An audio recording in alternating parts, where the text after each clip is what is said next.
The loud, gritty warmth of a biker bar settled around Cole. Suddenly, the door crashed open. A little girl stood silhouetted in the doorway, clutching a stuffed rabbit. She didn't scream. In a terrifyingly quiet voice that cut through the music, she spoke. "My mommy said to ask for Cole." She took a shaky breath. "She said to tell you, the lilacs are blooming in Detroit." Cole's face drained of all color. He stood so fast his chair fell over with a clatter. "Where is she?" he demanded, his voice raw. The phrase was a coded distress call. It came from a past life. Cole's sister, Mara, had invented it a decade ago. She had used it when fleeing Lily's father.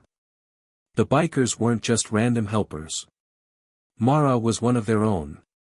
She was their club's bookkeeper, who had left for a quiet life to raise her daughter. They reached the apartment in 90 seconds. The front door was already ajar. Inside was not a chaotic brawl. It was a chilling, quiet scene. Mara was conscious, sitting at a table. Her face was a mask of blood.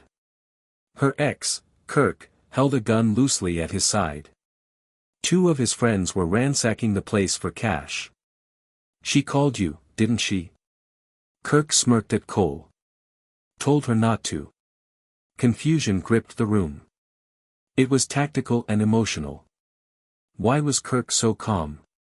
Why wasn't Mara fighting? Lily whispered the heartbreak into Cole's ear as he held her. "He said if mommy or I make noise." She trembled. "He'll shoot Mr. Bunny first." A small, horrifying pause. "Then my toes." The threat wasn't just violence.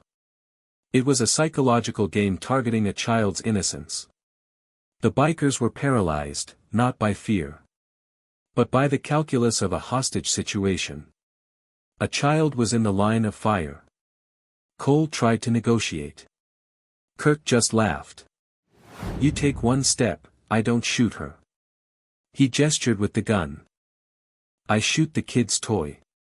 His eyes gleamed with cruelty. "Then I break one of her little fingers for every step after that." He leaned forward. "You want to play hero?" This moment fractured Cole. His brother, a mountain of a man named Bear, made a subtle hand signal. The heartbreak was absolute powerlessness. Strength was useless against such calculated, cruel psychology. Across the room, Mara mouthed two words to Cole. "I'm sorry." Tears cut through the blood on her cheeks. The resolution was not a brawl. It was a distraction. One biker, called Doc, stepped forward slowly. He was a former paramedic. He raised his hands. He spoke not to Kirk, but to Lily. His voice was gentle, a soft anchor. "Hey, Lily. Mr. Bunny looks pretty scared." He smiled kindly. "Does he have a name?" It was a bizarre, disarming question. Lily, hypnotized by fear, whispered a reply. "H. Hops." "Hops," Doc repeated, smiling. "Can Hops do a magic trick?" He kept his tone light, magical.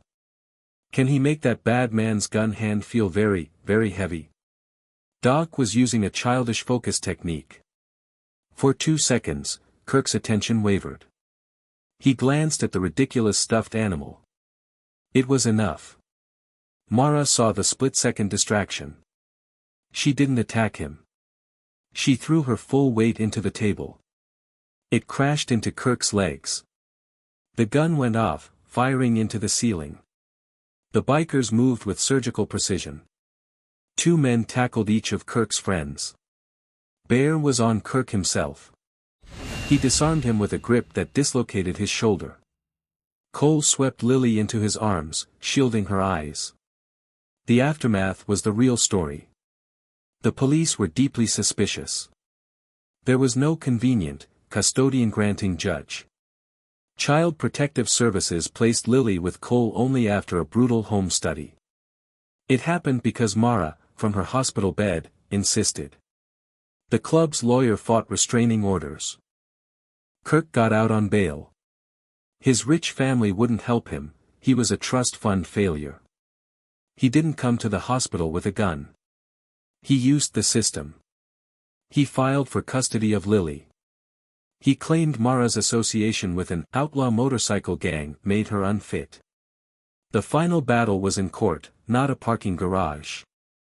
The bikers' resolution was to become, on paper, what they already were in spirit. A legitimate business association. They produced pay stubs, tax records, and character witnesses. They showed proof from the community they'd quietly helped for years. Mara won custody. The club's new rule wasn't about helping children who ask. It was a network. They installed discreet, monitored safety alarms. The alarms went in the homes of members and their families. The code to activate it was a simple, unassuming phrase. A phrase chosen by each family. Years later, Lily was 12. She stood in the club's legitimate auto shop.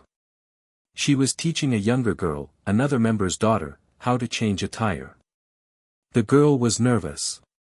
Lily smiled softly. "It's okay." She leaned in, confident. "You know your safe word, right?" She patted the girl's shoulder. "Just remember, you're never alone." She looked across the garage. "My Uncle Cole told me that." Cole looked over from a motorcycle engine and nodded. The protection wasn't reactive violence anymore. It was proactive, systemic safety. It was born from the night a little girl used a code about flowers. A code that summoned an army.